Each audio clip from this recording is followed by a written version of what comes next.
Feeling stuck isn't some rare condition, it's a pandemic of its own.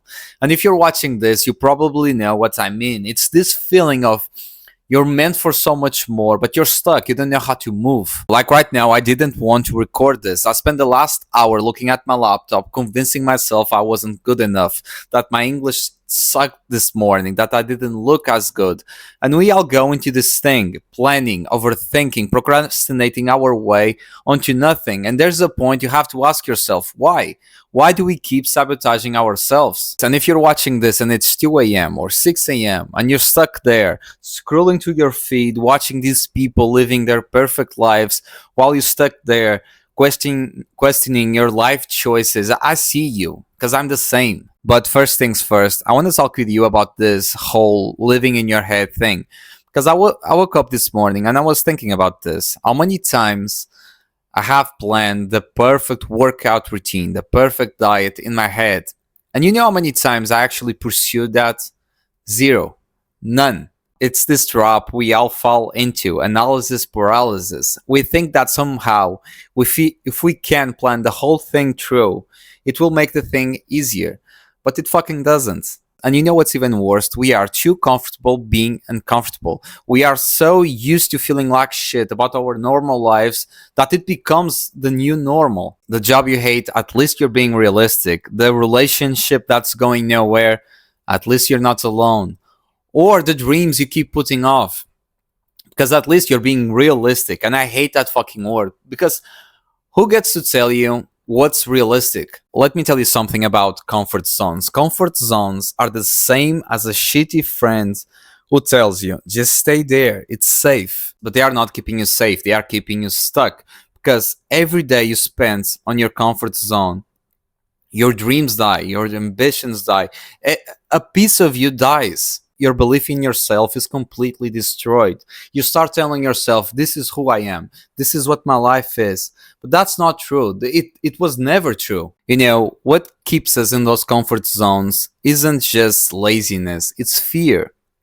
And it's not fear of failing, it's fear of succeeding. Because success comes with responsibility, with expectations, with the realization that holy shit, I'm capable of more. And that's scary, that's terrifying. So we convince ourselves to stay the same because we are afraid of what comes next. And this takes me to my next point, social media.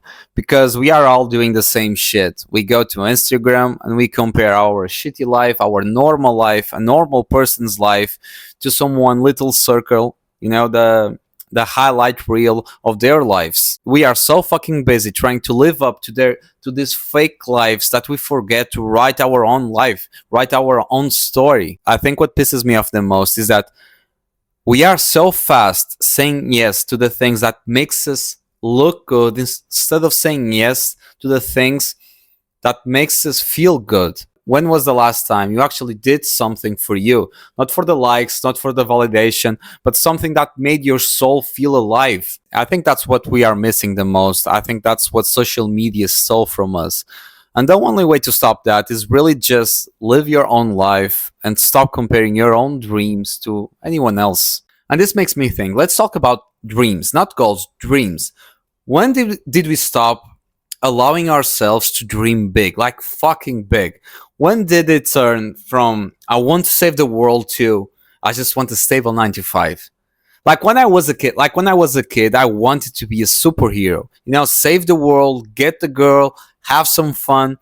Nowadays, I just think, do I take a taxi or do I take the metro? Nobody's coming to save you. Nobody's coming to save me. Nobody's going to tap you on the shoulder and tell you, it's your time to live your dreams now. Or maybe it says, maybe I'm telling you. The truth is, you're not living your dreams because you're stuck. You're stuck waiting for the right time, the right moment. But we all know that the right time never comes. Time just disappears, just flies away. And when you notice, another year has gone by. And this is just me talking from my experience. Look, and I'm not telling you just quit your job tomorrow and go live in the woods. Although some of us should do exactly that. What I'm telling you is, you have to start somewhere, anywhere. If you want to write one shitty sentence. If you want to get fit, do one shitty push up. If you want to create a YouTube channel, just make a shitty video. The first step is always going to be shitty. That's the whole point. But a shitty start is better than a perfect never.